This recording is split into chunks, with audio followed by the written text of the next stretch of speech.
नमस्कार, बहुत स्वागत है आप सभी का। आपके साथ मैं पल्लवी रविंद्र सिंह। गृह मंत्री अमित शाह के प्रदेश दौरे के बाद प्रदेश बीजेपी में सक्रियता और बढ़ चुकी है। गृह मंत्री अमित शाह के जीत के मंत्र के बाद मुख्यमंत्री सीएम भजनलाल शर्मा एक्टिव हो चुके हैं। बाड़मेर दौरे से पहले सीएम भजनलाल शर्मा ने आज अपने ओटीएस निवास में कई मंत्रियों और सांसदों से मुलाकात की। लोकसभा चुनाव की रणनीति पर चर्चा की गई। सीएम भजनलाल ने ईआरसीपी को लेकर मंत्री सुरेश रावत के साथ चर्चा भी की। साथ ही मंत्री जवाहर सिंह बेढ़म से कई मुद्दों पर मंत्रणा की गई। वहीं अजमेर सांसद भागीरथ चौधरी और राज्यसभा सांसद चुन्नीलाल गरासिया से भी मुलाकात कर चर्चा की है।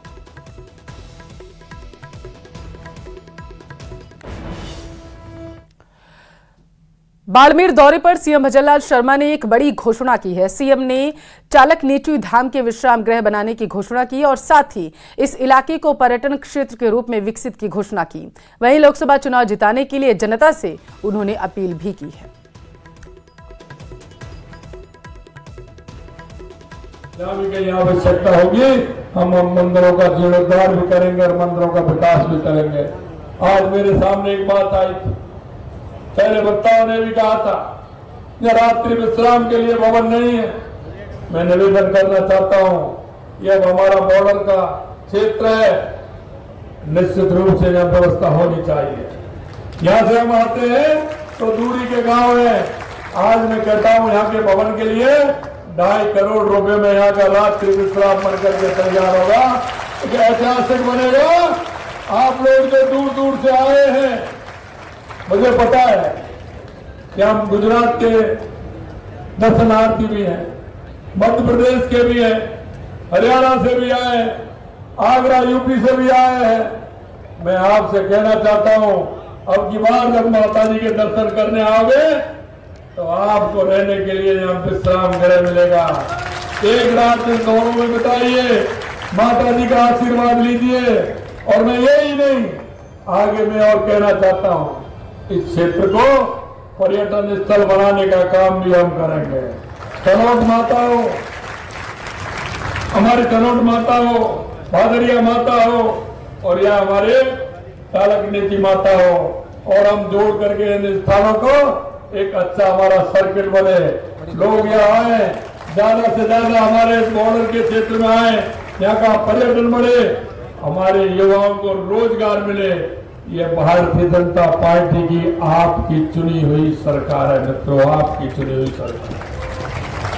हम किसान का भी ध्यान रखेंगे, हम मजदूर का भी ध्यान रखेंगे, हम युवा का भी ध्यान रखेंगे, हम माताओं का भी ध्यान रखेंगे।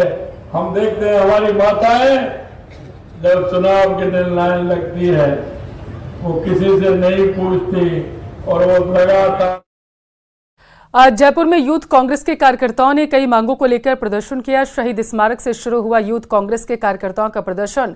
जब ये प्रदर्शनकारी आगे बढ़ रहे थे और उसी समय पुलिस से उनकी झड़प भी हुई। फिर पुलिस ने यूथ कांग्रेस के कार्यकर्ताओं पर लाठीचार्ज किया। साथ ही भीड़ को तितर बितर करने के लिए वाटर कैनन का भी इस्तेमाल किया।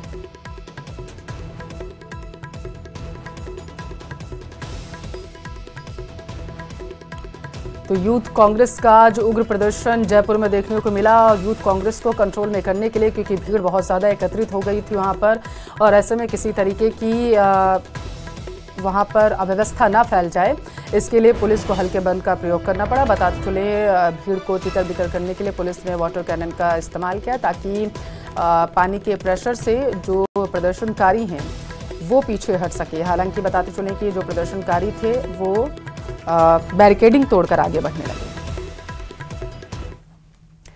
शिक्षा मंत्री मदन दिलावर सवाई माधोपुर के दौरे पर हैं, जहां उन्होंने लोकसभा चुनाव की रणनीति को लेकर पदाधिकारियों और कार्यकर्ताओं की बैठक ली। इस दौरान उन्होंने एक बार फिर से चुनाव में सभी 25 सीटें जीतने का दावा किया। साथ ही स्कूलों में ड्रेस कोड को लेकर कहा है कि स्कूल में आना है तो स्कूल ड्रेस कोड का पालन करना होगा। मेरे पास तो आज तक एक भी व्यक्ति ये कहने नहीं आया कम ड्रेस पहनकर विद्यालय में नहीं जाएंगे या हमारा बेटा विद्यालय में ड्रेस पहन कर नहीं जाएगा। इसलिए मैं नहीं मान सकता कि कहीं विवाद हुआ हो। मैं तो देखो हिजाब के खिलाफ हूं ही नहीं। अपने जीवन में कोई भी कैसी भी ड्रेस पहने, लेकिन विद्यालयों में तो विद्यार्थी के नाते यानी छात्र के नाते जो आएगा उसको ड्रेस यानी गणवेश यानी पोशाक पहनकर ही आना पड़ेगा।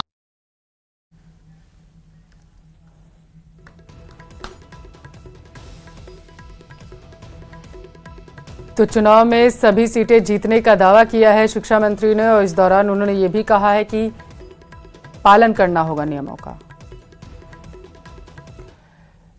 कैबिनेट मंत्री जोगाराम पटेल जोधपुर के दौरे पर हैं, जहां उन्होंने कहा है कि बीजेपी की कथनी और करनी में जमीन आसमान का अंतर है। साथ ही उन्होंने कहा है कि कांग्रेस की रीति और नीति समाप्त हो चुकी है, वहां कोई नेता अब रहा नहीं है और न ही अब उनके पास कोई नीति बची। साथ ही उन्होंने कहा है कि अभी कांग्रेस के कई और नेताओं के साथ चर्चा की जा रही। आगे उन्होंने क्या कहा, सुनिए।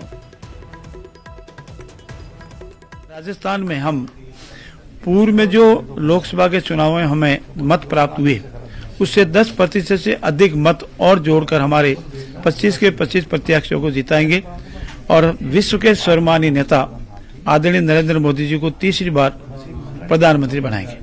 और अमृतकाल के दौरान, आने वाला जो अमृतकाल का 25 साल का कार्यकाल है, उस दौरान भारत को एक समृद्ध और विकसित राष्ट्र बनाने के लिए हम कृत संकल्प हैं और इस और कृत संकल्प रहेंगे। नकारात्मक छवि निरंतर बनाने से और सिर्फ मोदी जी को अपशब्द या गाली बोलने से जो नेता है और जो पब्लिक के नेता है वो उसे त्रस्त होकर के कांग्रेस को छोड़ रहे हैं और बीजेपी में आ रहे हैं। और हम लोग भी उन सब का स्वागत करते हैं जो मोदी जी की नीति, मोदी जी की रीति, भाजपा की कृति और वृत्ति और भाजपा के कार्यों में विश्वास कर बिना शर्त हमारे साथ राष्ट्र निर्माण में आ रहे हैं। हमारे लिए राजनीति सर्वोपरि नहीं, हमारे लिए राष्ट्र निर्माण सर्वोपरि है और उसके तहत हमारे साथ है, तो उनका स्वागत है। आदरणीय महेंद्रजीत मालवीय आए हैं और अन्य लोगों की चर्चा चल रही है, आगे आगे देखते हैं होता क्या है। कुल्ली से उड़ान भर के श्रीनगर जा रहे इंडिगो के विमान को खराब मौसम का सामना करना पड़ा है। प्लेन हवा में डगमगाया, जिससे यात्रियों की जान हलक में अटक गई थी। प्लेन को जब सुरक्षित लैंड करवाया गया, तब जाकर यात्रियों ने राहत की सांस ली है।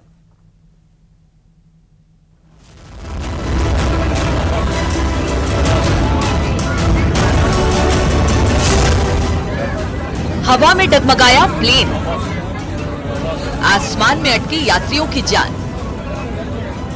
रोंगटे खड़े कर देने वाली ये तस्वीर जिसने भी देखी वो सहम गया।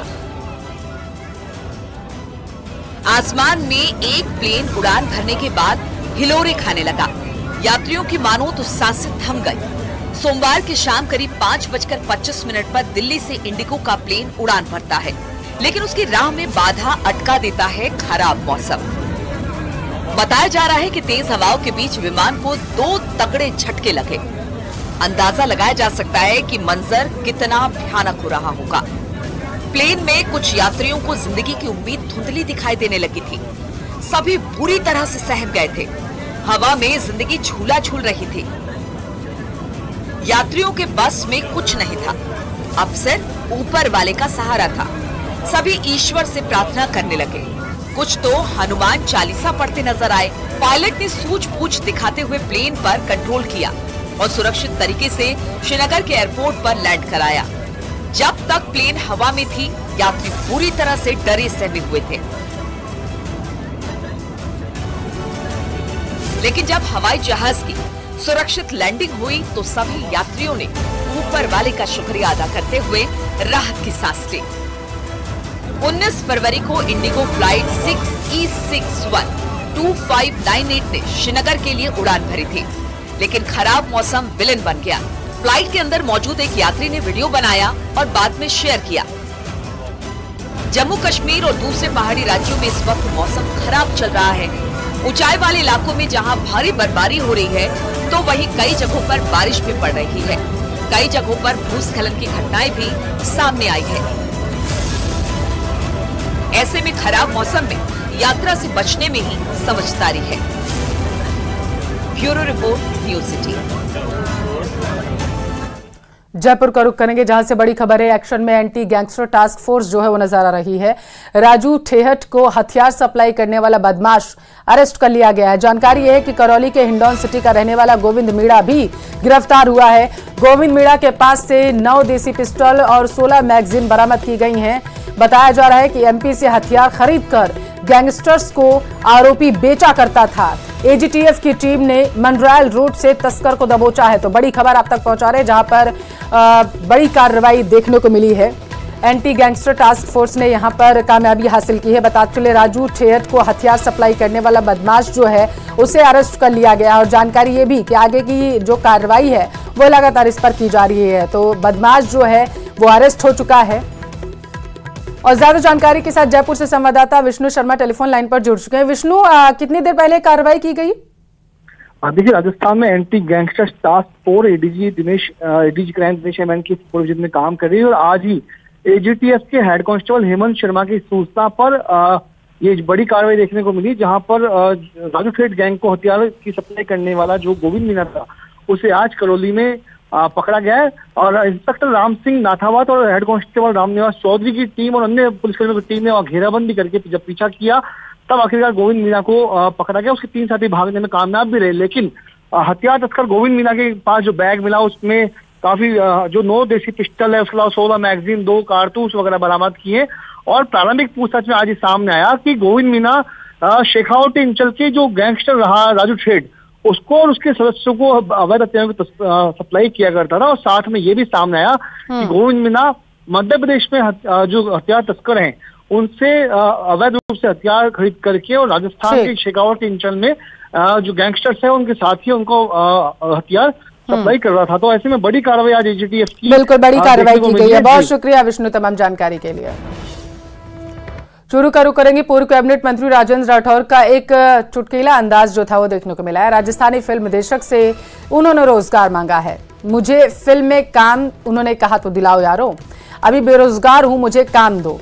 कॉलेज के समय में मैंने भी एक्टिंग की थी। राजस्थानी फिल्म के अनुदान की मांग के लिए ज्ञापन दिया गया था। राजेंद्र राठौर ने कई डायलॉग बोलकर भी वहां पर उनको सुनाया।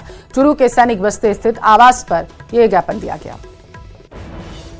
प्रार्थना है कि मैं बिल्कुल बेरोजगार हूँ और मैं एक्टिंग करता था जब कॉलेज में पढ़ता था, उसमें काम तो दो यार। मजाक नहीं कर रहा। एक मेरी प्रार्थना है कि मैं बिल्कुल बेरोजगार हूँ और मैं एक्टिंग करता था जब कॉलेज में पढ़ता था, उसमें काम तो दो यार। मजाक नहीं कर रहा।